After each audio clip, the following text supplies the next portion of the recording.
नमस्कार प्यारे युवा भाई बहनों, कैसे हो आप सब। आशा करता हूँ, उम्मीद करता हूँ आप लोग सभी अच्छे होंगे। प्यारे साथियों, भारत देश के अंदर सभी गवर्नमेंट एम्प्लॉइज जितने भी सरकारी नौकरी में लगे हुए हैं, चाहे वो किसी भी डिपार्टमेंट में हो, किसी भी पद पर हो और किसी भी जगह से हो, उन सभी की जो सैलरी है उसमें बढ़ोतरी होने जा रही है। आप सबको पता होगा, 8वें वेतन आयोग को मंजूरी दी जा चुकी है और ये फाइनली रूप से जल्द लागू भी होने जा रहा है। इसमें जब 8वें वेतन आयोग के तहत सभी कर्मचारियों के वेतन में वृद्धि होगी तो एक भारतीय डाक विभाग का जीडीएस कर्मचारी भी है, क्या इसके वेतन में वृद्धि होगी? अभी लेटेस्ट जो अपडेट आया है 8वें वेतन आयोग को लेकर के, वो मैं आपको बताने जा रहा हूं। वीडियो पूरा देखना और अच्छे से समझने का प्रयास करना। साथियों, 8th पे कमीशन की ये बहुत बड़ी अपडेट आप लोगों को दे रहा हूं, सबको ये मालूम होना चाहिए। अभी राज्यसभा में संसद सत्र चल रहा है, तो इस दौरान सरकार से सवाल पूछे जाते हैं।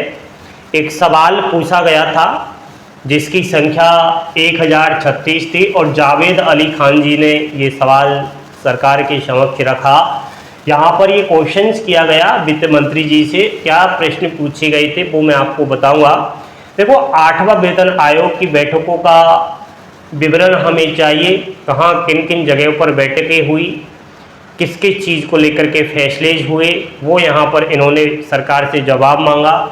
दूसरा, अब तक परामर्श किए गए शंकों का विवरण हमें यहाँ पर दीजिए, और जो एक परिवार इकाइयों की संख्या है, पहले 3 थी तो इसको बढ़ा करके 5 करने की मांग की गई है कि यहाँ पर पहले 3 सदस्य जो थे गवर्नमेंट एम्प्लॉइज के परिवार के, उनको यहाँ पर लाभ मिलेगा, लेकिन इसको 5 बढ़ाने की बात की जा रही है, यानी और फैमिली मेंबर्स को ऐड किया जाना है। तो विवरण और रिपोर्ट कब तक आएगी, ये बात पूछी गई है। तो वित्त मंत्रालय के जो राज्य मंत्री हैं पंकज चौधरी, उन्होंने बताया है कि सरकार ने 8वां वेतन आयोग को लेकर के 3 नवंबर 2025 को TOR टर्म ऑफ रेफरेंस का जो जारी किया, एंड आयोग अपना काम कर रहा है। 18 महीनों में सरकार को रिपोर्ट भी सौंप देगा। तो साथियों, लगभग ये हमें आइडिया लग चुका है कि 18 महीने तो लगने ही लगने हैं। 18 महीनों में 8वें वेतन आयोग का पूरा काम कंप्लीट कर लिया जाएगा, सरकार को रिपोर्ट सौंप दी जाएगी और ये लागू भी पूर्ण रूप से हो जाएगा और वेतन में वृद्धि हो जाएगी। तो इसको लेकर के लगातार ये यहाँ पर न्यू अपडेट आया है कि भाई काम चल रहा है और आयोग अपनी अपनी जो है बैठकें जारी कर रहा है अलग अलग जगहों पर। विभिन्न प्रकार की जो होने चाहिए 8वें वेतन आयोग में, उन चीज़ों को यहाँ पर लिया जा रहा है, उन चीज़ों पर चर्चा की जा रही है। अब इसी बीच एक और बात सामने आती है साथियों कि जीडीएस जो है भारतीय डाक विभाग का, जो ग्रामीण डाक सेवक का जो कर्मचारी है, 8वें वेतन आयोग को लेकर के यहाँ पर बात हो रही है कि क्या 8वें वेतन आयोग में जीडीएस को शामिल किया गया है। तो मैं 29 जुलाई 2026 यानी आज तक की बात कर रहा हूँ, 8वें वेतन आयोग में सीधा जीडीएस एम्प्लॉइज को शामिल नहीं किया गया है। आज तक का मैं अपडेट आपको दे रहा हूँ, इसके बाद का नहीं। तो साथियों, यहाँ पर अभी तक के आप लोगों को बता दूँ 7 वेतन आयोग आ चुके हैं और किसी में भी डायरेक्ट जीडीएस को शामिल नहीं किया गया।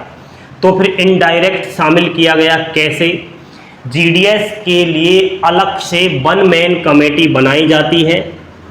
ये 1 मैन कमेटी निर्धारित करती है, सब कुछ वही तय करती है कि कितना अलाउंसेज होना चाहिए, कितना टीआरसी बढ़ना चाहिए।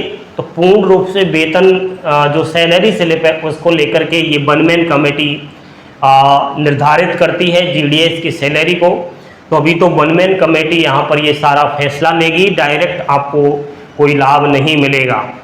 साथियों, इस बार भी वही होगा 8वें वेतन आयोग में भी, और ये कब होगा तो देखो 18 महीनों बाद तो सभी गवर्नमेंट एम्प्लॉइज को TOR आ जाएंगे, यानी कितना गवर्नमेंट एम्प्लॉइज को फायदा हुआ है, कितना वेतन वृद्धि हुई है, फिटमेंट फैक्टर कितना लागू हुआ है, सैलरी निर्धारित जो होगी वो 18 महीनों बाद होगी।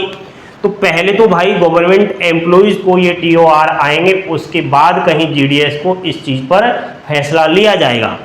तो इसके बाद GDS की सैलरी यहाँ पर निर्धारित होगी।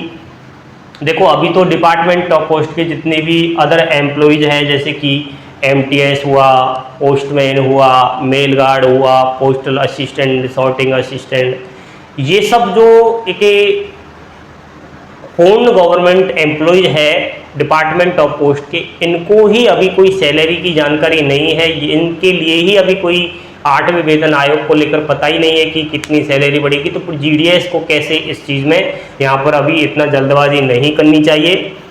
जितने भी GDS कर्मचारी हैं बने रहे, अपनी ड्यूटी नियम अनुसार करते रहे। आसान भाषा में अगर बताऊं तो आपके वेतन में वृद्धि होगी। सब्र रखो, सब्र का फल मीठा होता है। भारतीय डाक विभाग में फिर से नई भर्ती आ चुकी है, शेड्यूल 2, जिसके जल्द फॉर्म स्टार्ट होने वाले हैं। तो आप लोग अगर संतुष्ट नहीं हो GDS की, जिस जगह आप पोस्टिंग है उस जगह आप अच्छा अपने आप को महसूस नहीं कर रहे, तो इस वाली भर्ती में फॉर्म भरें और अपनी मनपसंद जगह पर दोबारा से आप जो है जॉइनिंग पाएँ। तो ये चीज़ है, बने रहे, आप मेरे साथ जुड़े रहे। अभिषेक क्लासेज यूट्यूब चैनल आपको हर पल की अपडेट देगा। और कोई टेंशन ना करें, 8वें वेतन आयोग को लेकर के GDS को खुशखबरी मिलेगी। ये वन मैन कमेटी हमेशा से आपको फ़ायदा देती आ रही है।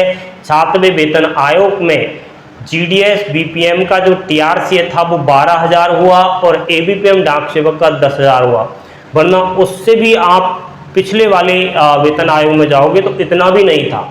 तो ये चीज़ है, टेंशन ना करें और कोई भी सवाल है तो आप मुझसे पूछें, पल पल की अपडेट पाएँ। थैंक यू, धन्यवाद। जय हिंद, जय भारत।